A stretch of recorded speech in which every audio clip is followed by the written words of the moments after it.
Welcome, guys, to another Prowler podcast. Tonight, we're thrilled to have a exciting guest joining us that's been all over the world and all over the country playing college ball and professional football now. And his name is Myles McHaney. And I'm going to turn it over to Myles in a minute to where he can give a brief background of himself before we dive into tonight's podcast segment.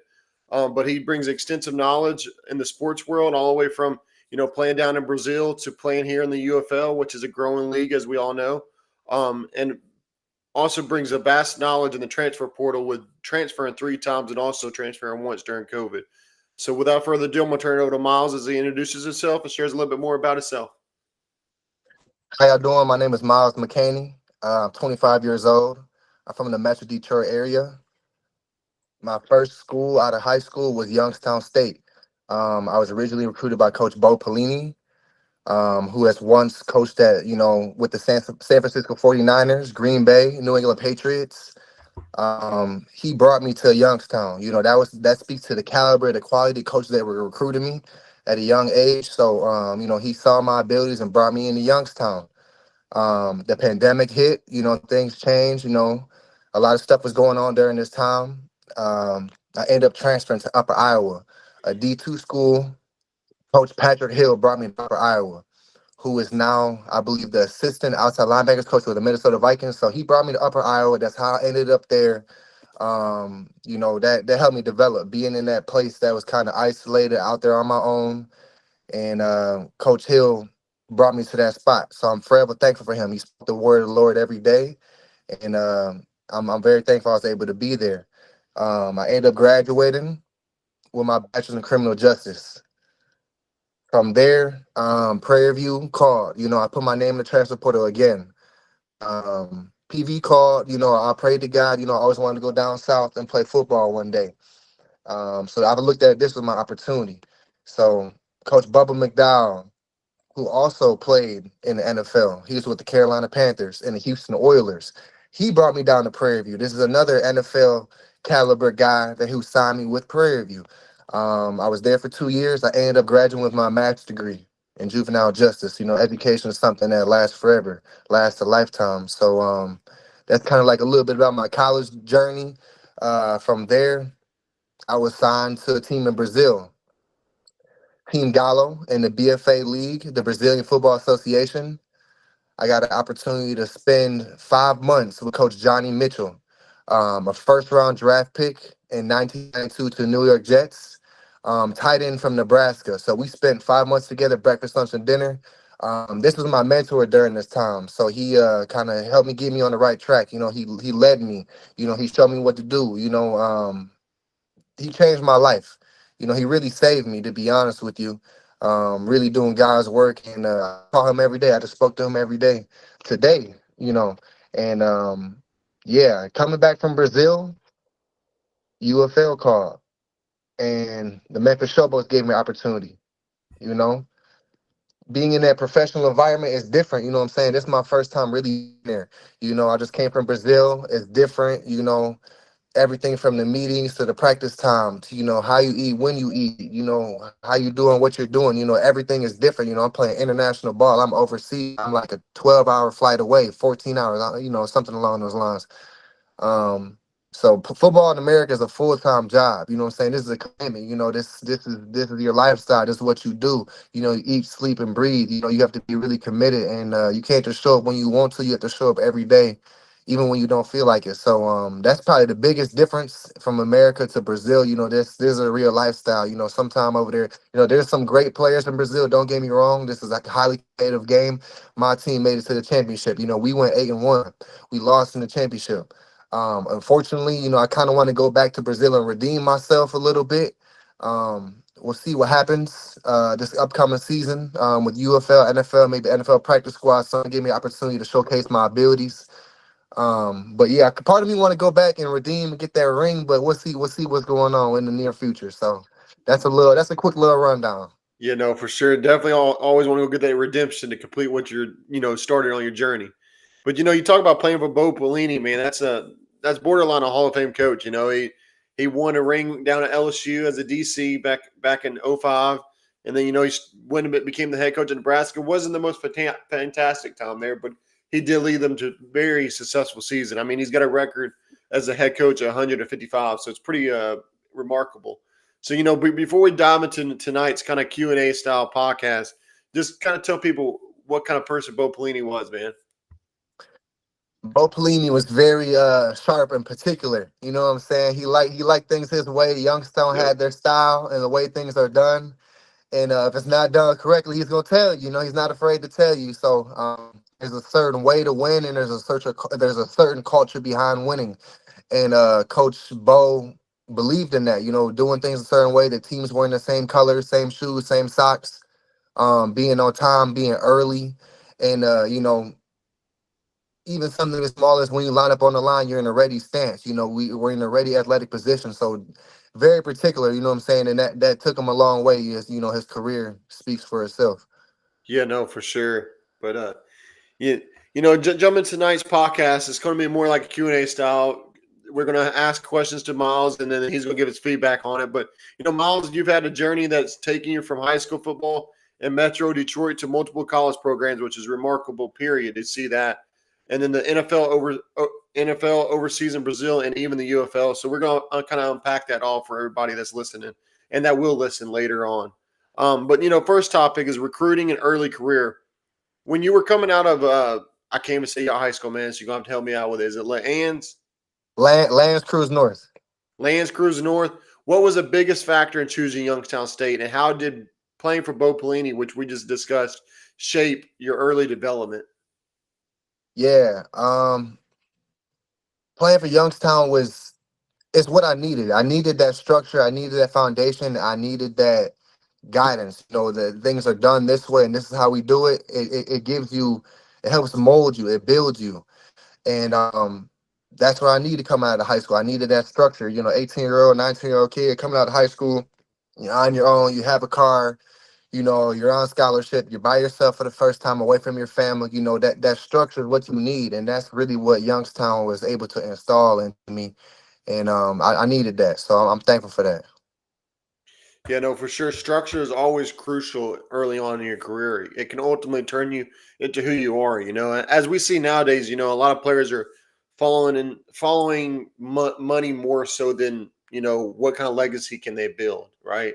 I think that one of the few guys we've seen not focus on the money is Ashton Genty from Boise State. He stayed at Boise State. Did they have the most money? No. Did he have opportunities to go make more money? Of course, because he was one of the highest running backs in the last 2 years. I think it speaks volume of him. And, just like you said, you want to more focus on build your character early on, because that's who's going to transpire you later on in life, whether it's still in the field or whether it's in your career later on. So Absolutely. number two is navigating the transfers. Man, because you bring a lot of knowledge in this. You've been through the transfer portal twice. What advice would you give athletes about making the right choice and finding the right fit? I would definitely go to a school that needs you. They believe in you, and almost go to a school that reaches out to you first, and make a decision fast, because there's a lot of players that are in the portal who enter the portal who end up not finding a home. They don't get signed, or they don't get a full ride. They only get partial money.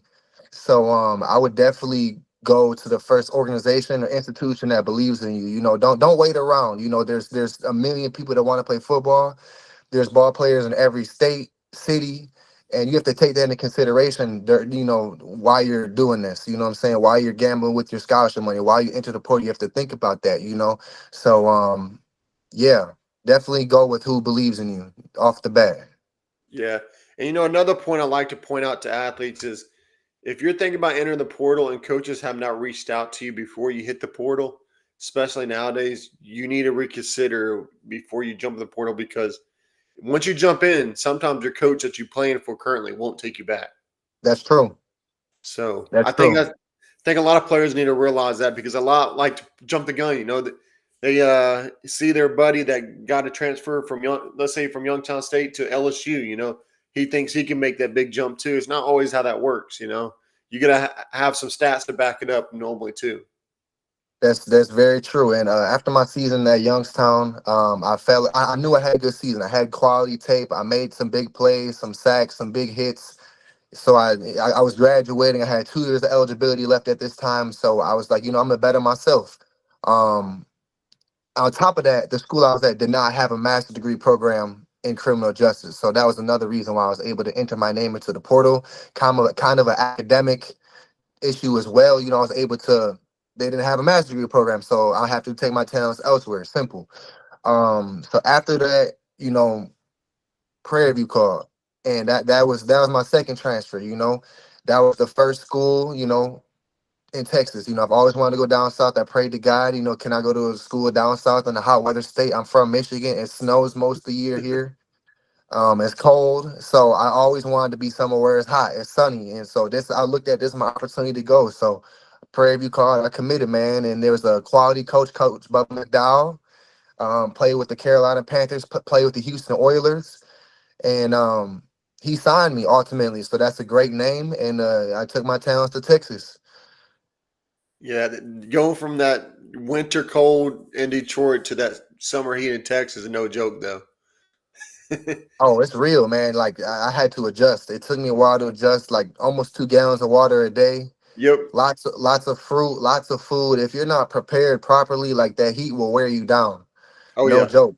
On that turf, especially, it'll be 90 degrees plus, and you got your equipment, you got your helmet, Yep. shoulder pads. Like you gotta be well fed.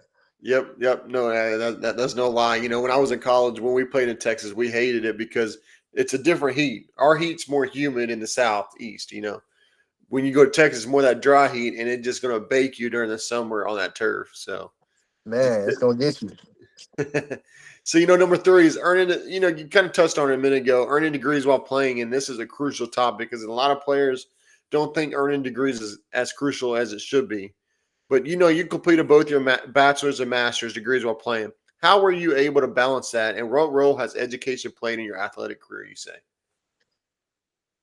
I would say being a student athlete, it's in the name. Student athlete, you have to be a student first. Even from high school, you have to have a high GPA to be accepted into a college, and that carries on throughout your career. Once you get into college, you have to keep your GPA high to keep your scholarship money. So, and ultimately, if you're not, completing coursework, you're not passing the test, you're not asking the teacher questions in order to get the work done. If you're not willing to go the extra mile, you're on risk of losing your scholarship money. You could be cut from the team. Grades is how you get paid. It's how you get more money. So how did I balance that? Um, my support system, my coaches, my parents, my family. I would say balance is everything. It's extremely important. Um, Imagine yourself on a tightrope. You can't really do too much of anything. You got to walk straight. You can't lean left or right. You have to stay balanced. That's kind of how you can't be with your friends too much. You can't be out too much. You can't stay too long in the library because you got to go to sleep at night. You have to keep everything in a certain category and know when it's time for what. You know what I'm saying? So when it's time to eat, it's time for meetings, it's time to lift, it's time to rest. So you have to stay on track. You have to stay focused. And that's the only thing you can do is stay focused on your schedule and your routine. So that's what I did. I stayed focused on what I had to do. Yeah, no, that's 100% true because if you build a good work ethic and you complete the degrees you completed while playing football, when you go apply to a job, it's crazy the amount of respect you get from these employers due to the dedication you show not only on the field but outside of the field because we have multiple responsibilities, right? There was, I mean, granted, coaches sometimes force you to have study hall. We all know that. But otherwise, they weren't holding your hand to make sure you made it to class, made sure you did your homework at home, made sure you did your study material. So, when these elite companies and stuff look at your resume and see that, it's eye popping because you were managing pretty much two jobs at once, Oh ultimately. yeah, absolutely. And I had to show up early. I had to leave late. I had to at Upper Iowa. I had to ask my teacher questions. Stay after for an hour to get tutored. Take time to go to the study hall to get help from the people that were doing better than me. I wasn't afraid to ask for help. There's time I didn't know what I was doing all the time. Yep. I'm not a genius. I'm not the next scientist. You know what I'm saying? So I was looking at the people who knew what they were doing, and I was asking them, "Hey, what am I doing wrong, or what do I need to do? Can you show me? You know, don't be afraid to ask." So that's the name of the game. The people that are doing better, you ask them, teachers, coaches, professors, and that's what I did. I asked for help when I needed it, man. I didn't know how to do all the math we were doing. Math. I didn't know. I'm not great with numbers. So. That's something I struggled with at times, and I had to put extra time in. I had to stay after. I had to show up early, when the professor said. I had to do according to them. So that's how it is. No, that's 100%, man, and absolutely true. So, jumping to the overseas football success, you played in the Brazil BFA League, and you were named the best defensive player in the country by Johnny Mitchell, which is a former first round draft pick in 1992, like you said earlier, to the New York Jets. How was the game different overseas, which I know you kind of mentioned already, but what did you take mainly away from that experience? What I took, I was out there by myself, man. I was out there alone. I don't speak Portuguese. I'm in a whole new environment. I'm living in the hotel. All the meals are downstairs, so I had to adjust quickly. I flew in and we had a game like the following day or something, the next night or the next morning. So I had to remember why I was there, remember my why, and that's what I focused on. That's a lot. The time in Brazil allowed me to be closer to myself. I'm out there on my own, and there's nowhere to go except within. You don't know anybody. You're not gonna go out to just wander around a whole bunch of places. Just popping up, taking Ubers to places you don't really know. So you're sitting there with yourself. You're gonna eat. You're gonna go to the gym. You're gonna come back. You got practice. You're gonna eat again. You're gonna rest, and then you're gonna go to sleep and do it again the next day. So I was very consistent with my routines. That's what I focused on when I was there. I was recording my workouts, what I was doing. I was posting my meals, and I was locked in, man. I love being out there. So in terms of competition, it was very competitive. I was thankful to be on a great team. Um, the coaches pushed us. My teammates pushed me. The D line. I was thankful they did speak some English, a little bit of broken English, so the D line was able to communicate. So it was good. I came to practice, I talked to them guys, and I went back to the hotel and shut it down for the night. And that was like my life. It was football, and then I got an opportunity to go to the beach, ride a jet ski or whatnot. So that was nice. And then that was in between the games, and then come back to the game, and you lock back in. So it was a blessing. No, that's awesome, man. That's a great experience, and it's always good to go overseas because not only do you see how other cultures and other people are, what they make of our American football because American football is not popular outside of the United States. We all know that, but it's awesome to go see how these people are, finally invested in trying to play the sport that we all love here in America. So I think that's a great, way to go be a part of it and see how they play it as well. So, but that professional Absolutely. mindset, after Brazil, you got a shot in the UFL, and that which was that's huge, man. And how do you mentally prepare for those opportunities where the margin for error is razor thin? For me, I like to go into a almost like a sort of isolation with my team, my trainer, and be consistent with my routines. That's what I rely on, your patterns every day, and that's what you build on. That's the building blocks.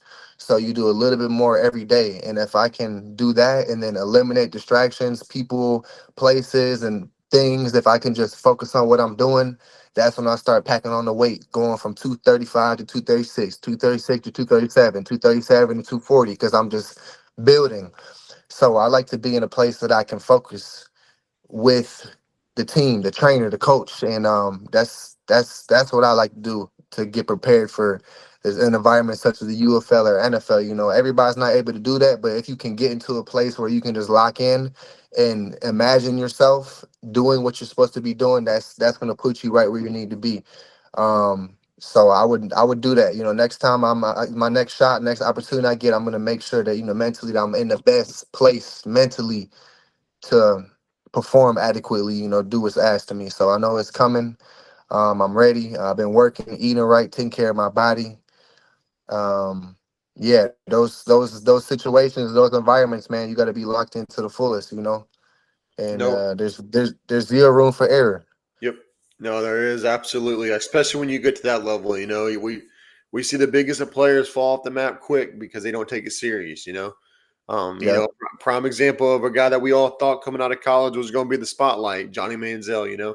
He didn't take the game serious off the field, didn't take care of himself, didn't make the right decisions, and ultimately that's why we never saw Johnny turn into what we all thought he would be at the NFL level. So it's crucial what decision you make off the field just as much as what decision you make on the field. So, but absolutely. Myles, looking ahead, you have a bright future in football. You've been invited to several leagues and stuff. But after football, what is beyond the field, and what can you tell other young athletes what to focus on so they can set themselves up even after the pros? Definitely. It kind of trickles back to being a student athlete. I'm gonna use my degree. I am in the process of mapping out my own rehabilitation facility. I want to rehabilitate athletes. My master's degree is in juvenile justice, so juveniles, kids from coming from foster care, low income housing. I want to create a facility that they can ultimately come there, develop spiritually, mentally, physically, get the grades they need to apply for college. College athletes get the training you need to go to the NFL or UFL or Canadian.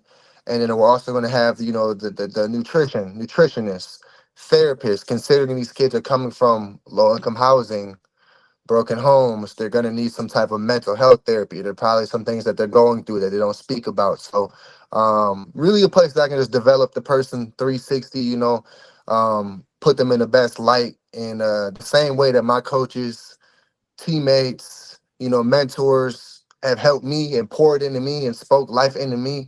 I feel like it's my obligation to continue that on. That's what I'm gonna do. I'm gonna get the funds. I'm gonna come up with a plan. I'm gonna write it down, continue writing it down, and I'm going to present it to who I need to. And I'm going to have my own facility. I want to develop athletes, man, and be a part of that process. If you want to grow and get better, and you want to improve your daily life, I'm not afraid to help you. That's we're here to help each other. So that's what I'm trying to do. And that's a awesome, inspiration to a lot of people because a lot of people don't think of how they can give back to the community, and that's one of the heavy hitters I've said on lately on the podcast is, all these players at the high Division One level, especially at the Power Four, they're a starter, they're making millions and millions of NIL money, right? You're already getting free tuition paid for.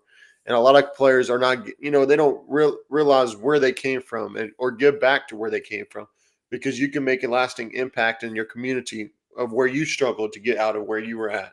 And I think that's huge what you just said because there's a lot more cities that need that. There's a lot more younger generation that are struggling deeply nowadays. I'm from Memphis. I went to inner city school here in Memphis, and we saw it every day here. Memphis struggles with crime and everything across the board, but there's a lot of good that happens in Memphis, and I think a lot of people miss the good because of all the negative that continues to happen. So, with you're Detroit and Memphis is a lot alike. So we both know the same mindset Yeah, in that way. So.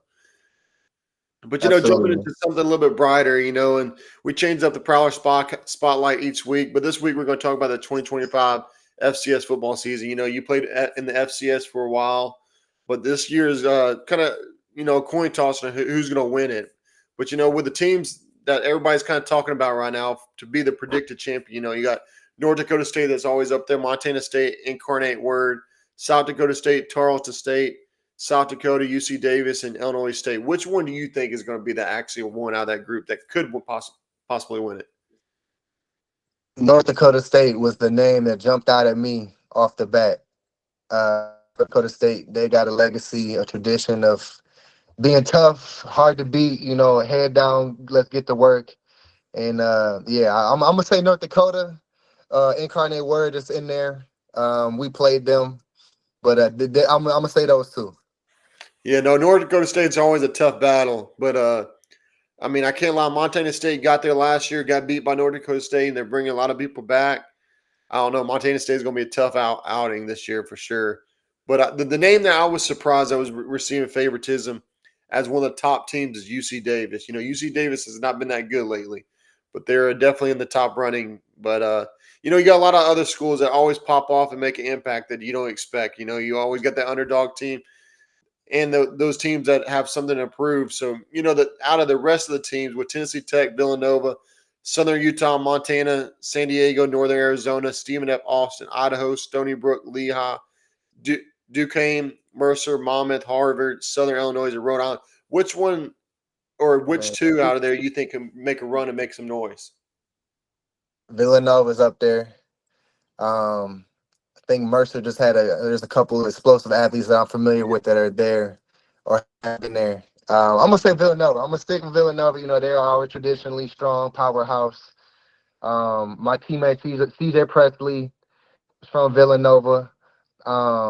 Yeah, that's Villanova's powerhouse. I'm gonna stick with that. Yeah, no, I think the two teams in the list that I pulled, one of the teams that I'm gonna put out there is not on here, and I'm very shocked by the transfers and everybody they've got. They've been nicknamed the last chance U of FCS right now, Sacramento State.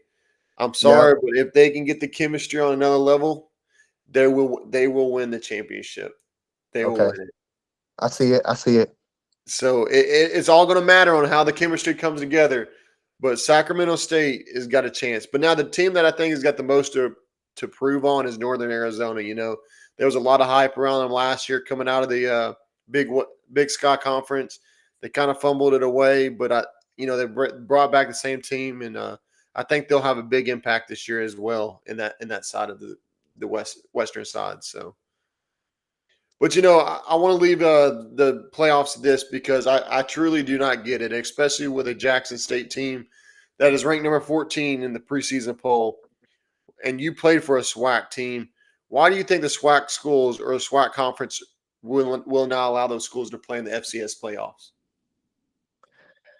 I'm not sure. I wish they gave them an opportunity to compete against each other and just showcase their abilities, on the same field and let the best man win, best team, best squad, and just battle royale and just let's do it.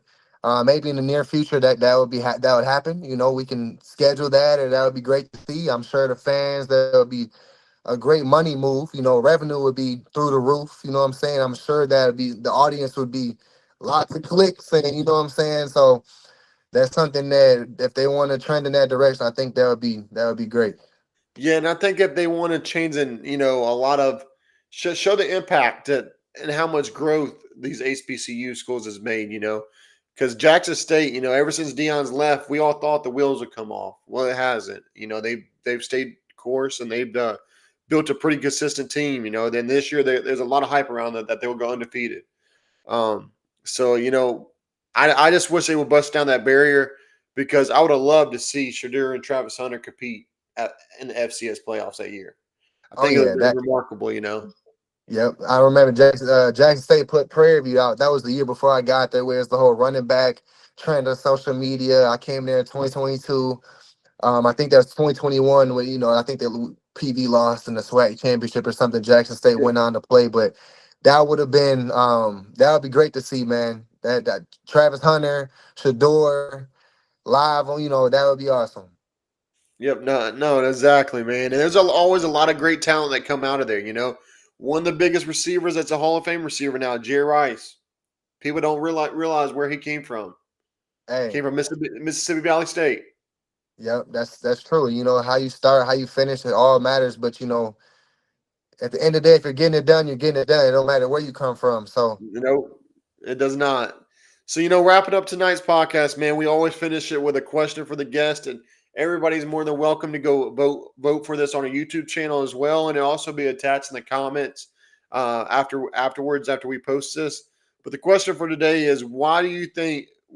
My fault, I butchered that. What do you think is the most important factor for an athlete to achieve long-term success? The first option, choosing the right program early. Two is adaptability and willingness to transfer. Three is continuing education alongside sports. The last one is seeking opportunities at every level, including overseas after. I would say seeking opportunity no matter where it is. Because at the end of the day, time stops for no man, and there's always a football clock. You have to have the mental clock. And if there's missing gaps in your football timeline, and the coach or scout goes to ask you, where were you here? Where was this? There's too many questions. What were you doing? Where were you? So you want to be consistent with your timeline. You look at my timeline, I've been in school every year. I've been playing. I've been consistent. There's no gaps. So to any new high school, college, in a transition, I would say be consistent with your football timeline. Find a team to play on, get tape, and show what you were doing during that time. So there's no doubt. There's no doubt on the table. There's no doubt in your mind. So you can prove where you have been, because at the end of the day, there's millions of players. Not everyone's going to take the time to do the background research on you and see what you've been doing. So have it right there and able to showcase where you have been and what you've been doing. That's the best thing I can suggest. Yep. No, no, without a doubt. I totally agree. Because like I tell every athlete, you'll regret one day if you close the door. Because that door that you close could be your avenue to the NFL, could be the avenue to NBA, MLB, whatever avenue it might be.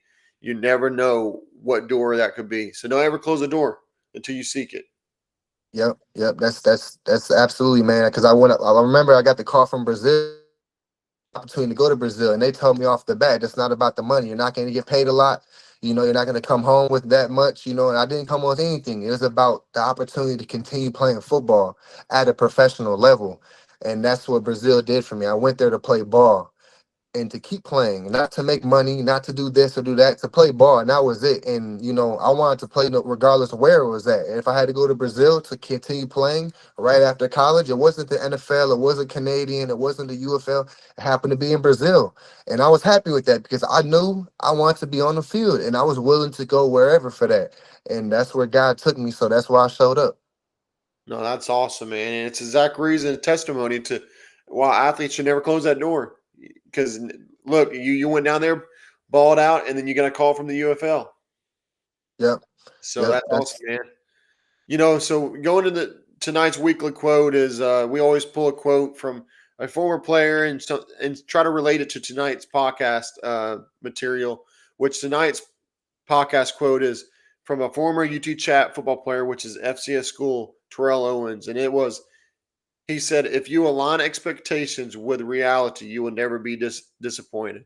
I think it hits home because you do have to have reality of what kind of capabilities you have, but you also have to have expectations that align with what you want to achieve. So, but absolutely. You have to know what you want. for sure. But closing up tonight, Miles, and we always let our guests give some last remarks and some kind of motivation for these younger generation athletes because they're going through a lot more diverse recruiting experience than we did because they're not only coming out of high school now competing with other high school athletes, they're competing with other transfer athletes as well now. So what kind of insights and, advice and motivation can you give those guys? Don't give up, man. In days that you feel like you're alone,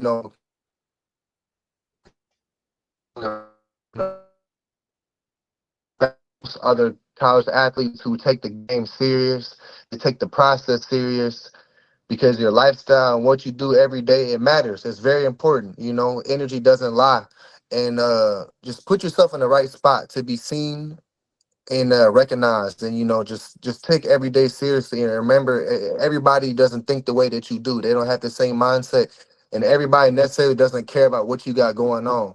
So make sure you surround yourself with good people, and do the right thing, and God will put you right where you need to be in the meantime. No, that's 100% true, man. A lot of athletes should rely on more on the, what God's path is for them because it doesn't lead them wrong for sure. But I thank you for everyone tuning into the Prowler podcast tonight, and thank you, Miles, for coming on and sharing your experience, and especially the success you've had beyond college. Because not many athletes can say they've got their masters already. That's not very common, man.